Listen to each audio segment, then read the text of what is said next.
This video is how to make rainbow bagels. So there's two parts to this lab. There's the bagels themselves, and then there's also the funfetti cream cheese.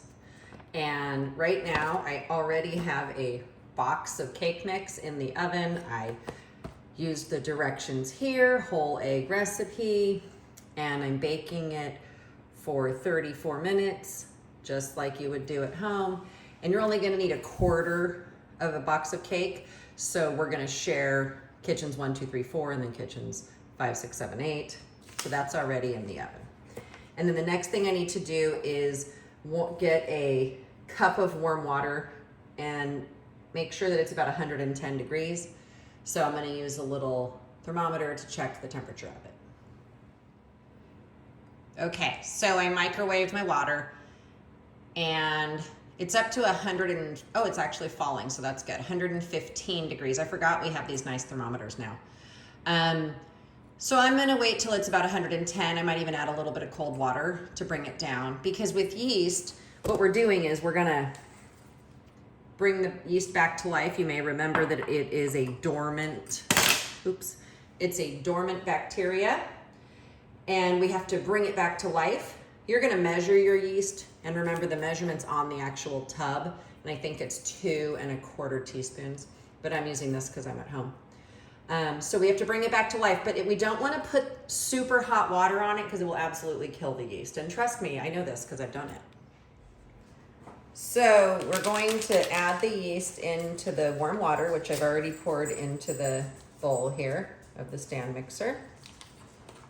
And I'm going to add my sugar, which I already measured out. And I'm just gonna sort of lightly mix it up with a whisk. And then I'm gonna let it sit and do its thing. And you may remember that the term for this is we're waiting for it to bloom. And then we're going to use the dough hook, which we have not used much. It's the weird looking one. So you can go ahead and put it on just so it's ready to go. And we'll wait a few minutes, maybe 10 minutes or so for that to bloom. All right, so I said 10 minutes, but the recipe says 5, and it's been 5, and you can see it's nice and foamy. So we're gonna go ahead and move on here. Okay, so as the recipe says, we're gonna turn this on low. Now this one at home is a little wacky. You crank this one up so it doesn't look like the ones we have at school, but it's the same idea. And I'm gonna go ahead and get this is my 2 cups of flour, and I'll go ahead and put some of that in there and get it going on low. And the dough hook is a funny thing, because it looks like nothing's happening, but it like magically turns into dough. I can't remember if we've used it before, but it doesn't matter.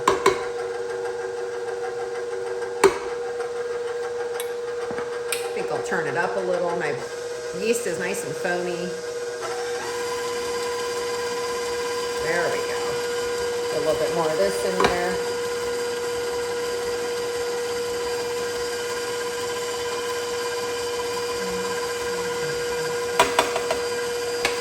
There we go.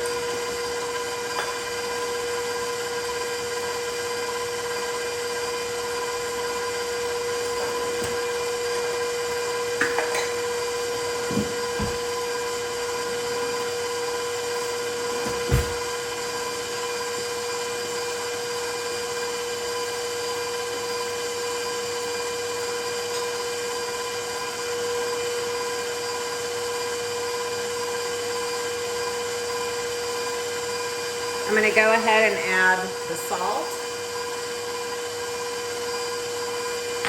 And for this batch, I'm gonna use pink, so I'll go ahead and get my gel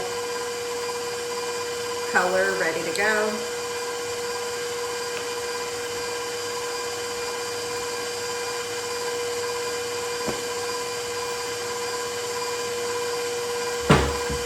And in an effort to not have completely pink hands, I'm using a glove to get this out of here.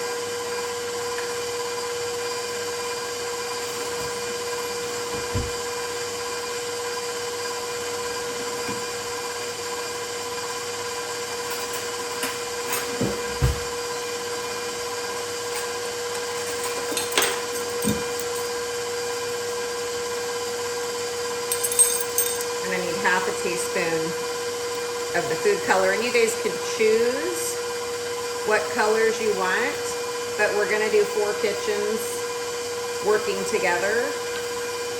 So you wanna organize between kitchens 1, 2, 3, 4, and then kitchens 5, 6, 7, 8. So you guys know what colors everybody's making and everyone's making something different. I'll go ahead and get this into the dough so that it can start turning pink.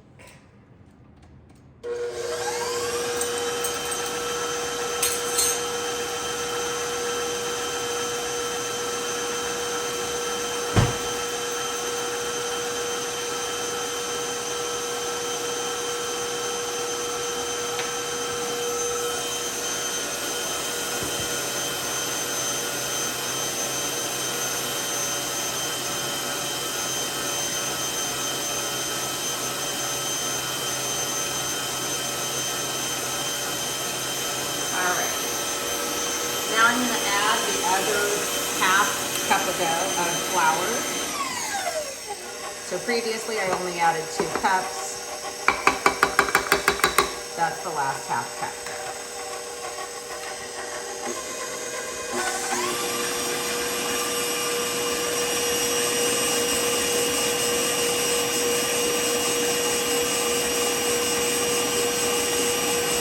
We'll come back together once it's all together.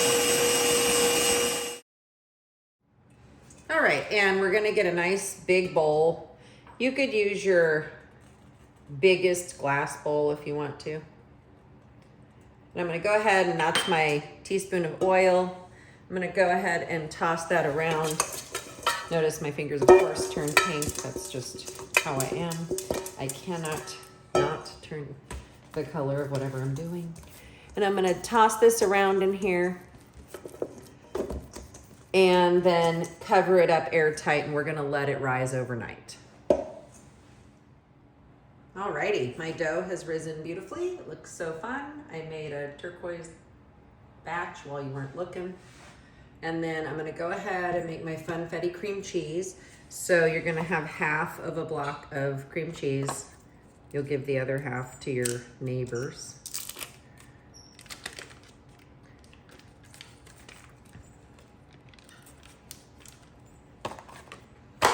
And then we're gonna do half, no, I'm sorry. There will be 1 rectangular cake made, and you're going to cut it in quarters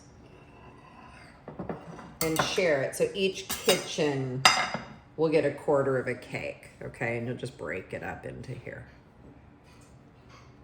And one group will make the cake for us. Some group with 5 people, I'll just give it to you. It's very easy to make box cake if you've never made one. All right, let me wash that. And then you're just gonna use your hand mixer. I was just seeing if my cream cheese, yeah, it's room temperature enough to break up, so that's good. Notice I'm using a really deep bowl. You always want to use a very deep bowl when you are using a hand mixer. And we're going to add in our powdered sugar, half a cup. And then just go ahead and beat this up. And you don't want to beat it up too much, just enough so that the cake isn't in big pieces. And the powdered sugar is kind of mixed in. It shouldn't take too long. You don't want to make it totally smooth. There we go.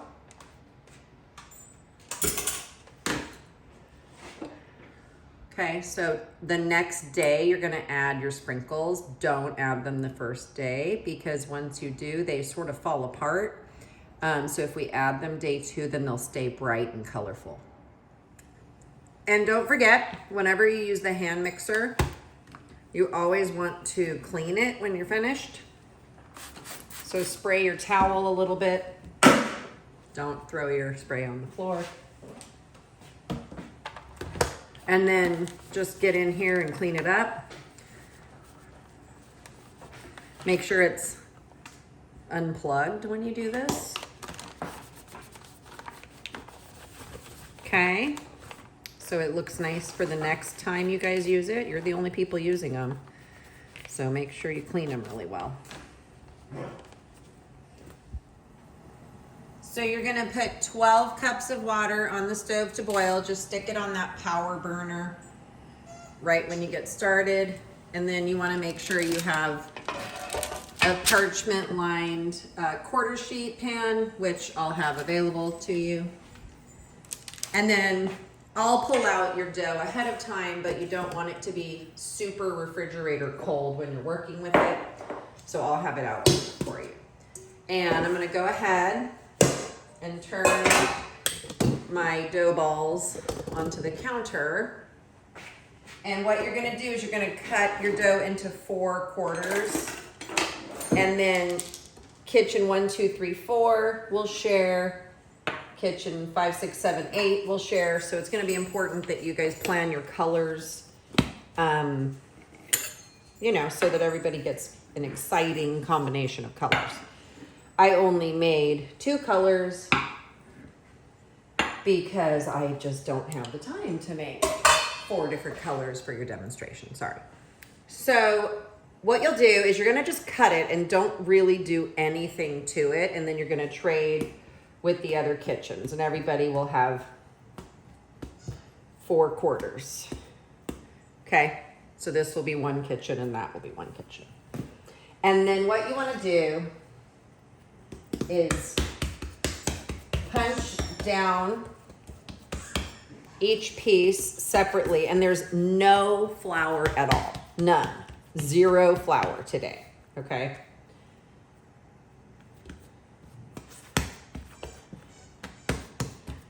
And if you can hear my dogs in the other room squeaking their toys, well, that's just great. Okay. So that's your 4 colors. We'll pretend I have 4 colors there.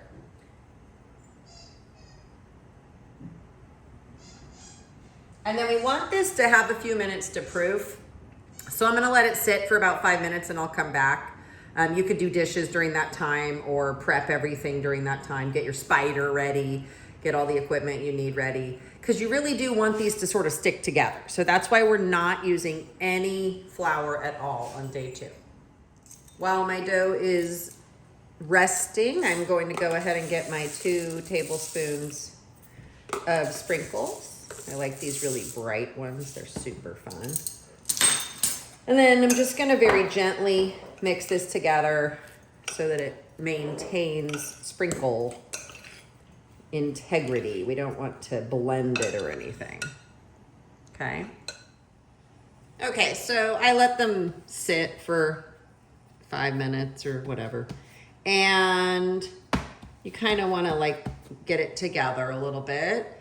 And then you want to cut this into however many bagels you plan to make. And you can make them whatever size. Just remember, the smaller ones will bake faster and the bigger ones will need a little bit more time to bake. It's a lot of fun when you cut them. They look very exciting.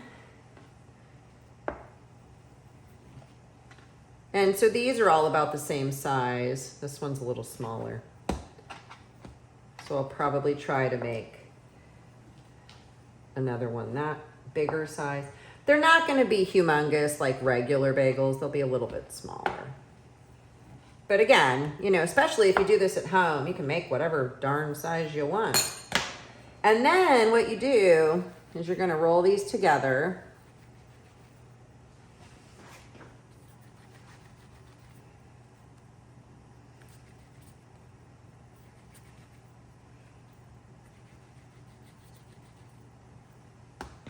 And then at home, if you have the time, you want to like let it rest in between. In class, we don't have the time, so we won't let them rest in between. We'll just go for it, and they won't be, you know, like bagels that you purchase, but they will still be super beautiful and awesome and delicious because we're making them and they're awesome. So you can see how cool the stripes look. So then you want to twist them. and then wrap it around your hand like that. And you want to overlap. Okay, if you just like meet them up like this, they won't stay. So you have to really wrap it overlapping like that, and then you roll it where it overlaps so it kind of mushes together. And then again, ideally we would let them rest and rise again. Most of the time when you make it a yeast bread, you do need it to rise twice. And if we had 2.5 hours, we would, but we don't. So we're just gonna do our best, and we're gonna boil these as soon as I get them all shaped. And remember, you have to kind of roll them together so that the ends will stay. Because if you don't do that, you'll be making bagels that are just C's rather than O's. Okay, so I'm twisting it, overlapping quite a bit, and then rolling together.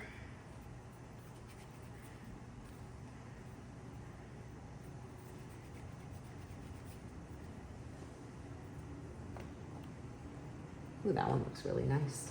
I think I forgot to twist that one. See how these are all twisted and that one's not?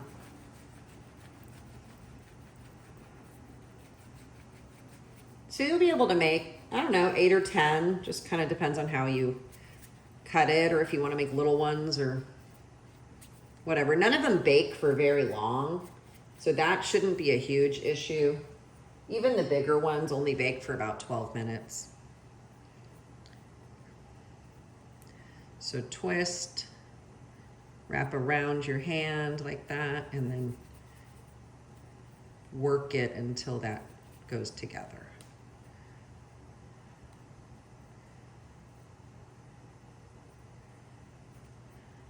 It kind of made purple there. Okay, so you just work them all until you get them all in the shape of bagels.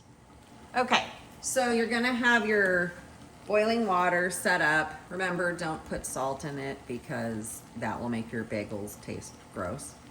And you're gonna get your spider, and then you'll have your bagels ready to go.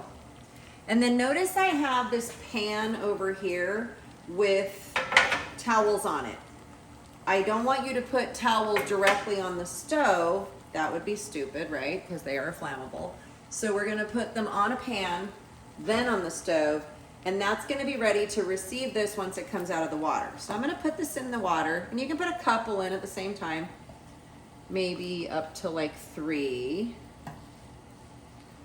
And then they're gonna boil for about 30 seconds, and then you're gonna flip them over. And I have my pan here ready to go with the parchment paper on it.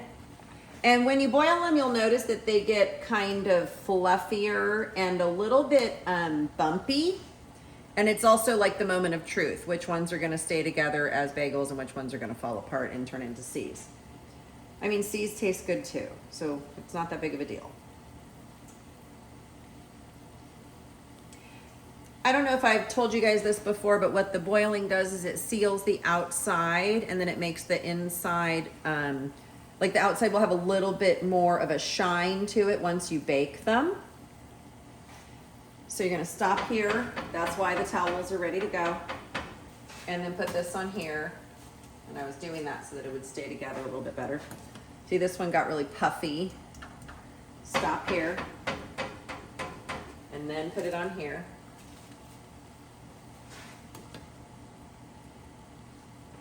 Stop here, and then put them on here. And they do get bigger when you boil them. They definitely get bigger. And you can see they get a little bit bumpy, but then when they bake, they get shiny again. Okay, so I'm gonna go ahead and get these in the oven. And these are pretty medium size, so I'll probably bake them for like 8 or 9 minutes.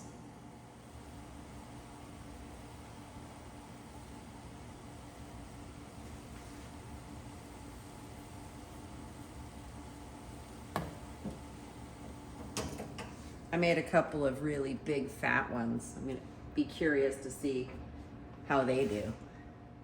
All right, let's see how they look. They have been in the oven for 9 minutes. These are the medium-sized ones. Like I said, you can make small ones and you can bake them for a shorter time, or you can make bigger ones, but you won't get very many. That whole batch might make 4 big ones. All right, when they come out of the oven, they're even bigger and fluffier and shiny on the outside. And that's what they look like.